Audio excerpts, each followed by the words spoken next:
10 सितंबर को भाद्रपद पूर्णिमा है। इस दिन भगवान विष्णु के सत्यनारायण रूप की पूजा करते हैं।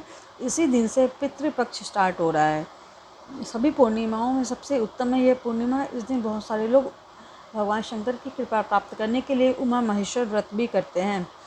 इस पूर्णिमा के दिन चंद्रमा के दर्शन और पूजन से मानसिक परेशानी खत्म होती है।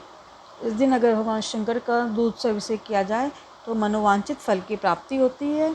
और सत्यनारायण भगवान की पूजा करवाने से और लक्ष्मी नारायण की घर में पूजा करने से गरुड़ वाहिनी लक्ष्मी का वास होता है।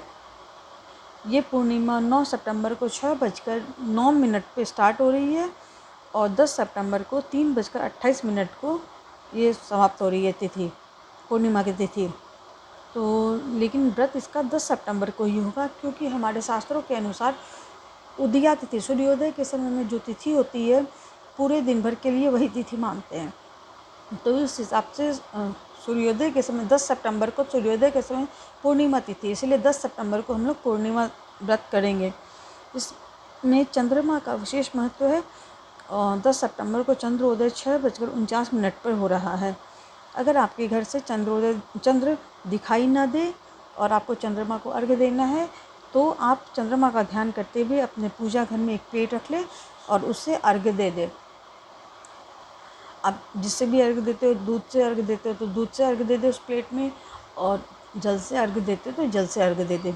और फिर उसके बाद उस प्लेट के जल को या दूध को अपने घर के किसी गमले में डाल दें। घर में कोई गमला ना हो तो अगल बगल कोई पार्क हो वहाँ पे मिट्टी में डाल दे या किसी पेड़ के नीचे डाल दे, मतलब पैर उस जल में पैर नहीं लगना चाहिए।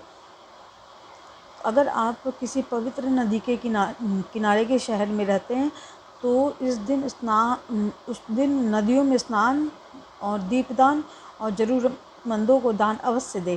इसका बहुत महात्म है। इस दिन पितरों के निमित्त श्राद्ध और तर्पण भी किया जाता है। श्राद्ध और तर्पण का समय सुबह 11:30 से लेकर दोपहर के 2:30 तक होगा। उस बीच में हम पितरों के लिए श्राद्ध और तर्पण कर सकते हैं। पूर्णिमा के व्रत से मन की सारी कामनाएं पूरी होती है और जो लोग इस व्रत को रखते हैं, इस व्रत के प्रभाव से बुद्धिमान संतान और सौभाग्य की प्राप्ति होती है। व्रती के घर में सुख समृद्धि प्राप्त होता है। पितरों के नाम से इस दिन लोग पिंडदान भी करते हैं, फिर कौवा गाय कुत्ते को प्रसाद खिलाते हैं और फिर उसके बाद ब्राह्मण भोजन करते हैं, फिर स्वयं भोजन करते हैं। पीपल में इस दिन लक्ष्मी का वास होता है, इसलिए पीपल की पूजा करनी चाहिए। इस दिन धूप दीप फूल उनको अर्पित करें और भोग लगाएं। इस बार ये शनिवार की पूर्णिमा है। शनिवारी पूर्णिमाएं बहुत शुभ होती है। इस दिन शाम और रात को माँ लक्ष्मी का पूजन करें। और ये इसके बाद से पितृपक्ष स्टार्ट हो रहा है 15 दिन तक। तो ये 15 दिन पितृपक्ष के और ये पूर्णिमा, टोटल 16 दिन कोई भी शुभ और मांगलिक कार्य नहीं होते हैं। चंद्रदेव को आप अर्घ्य जरूर दें, इससे आपके पारिवारिक रिश्ते सही रहेंगे। पूर्णिमा के दिन अगर आपके पारिवारिक रिश्ते खराब हो रखे हैं तो आप चंद्र देवता को अर्घ्य दें।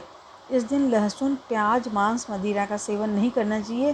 जहाँ तक हो सके ब्रह्मचर्य का पालन करना चाहिए और घर पर आए हुए ज़रूरतमंदों को सामर्थ्य के अनुसार दान देना चाहिए। एक लोटे में जल, थोड़ी सी चीनी और थोड़ा सा काला तिल भरकर दक्षिण दिशा की ओर मुख करके ओम पितृभ्य नमः का जाप करते हुए उस जल को चढ़ाएं और फिर उस मंत्र का ओम पितृभ्य नमः इस मंत्र का 21 बार जप करें। और ऐसे जल चढ़ाने से पितृ प्रसन्न होते हैं और उसके बाद अपनी गलतियों के लिए क्षमा प्रार्थना करें।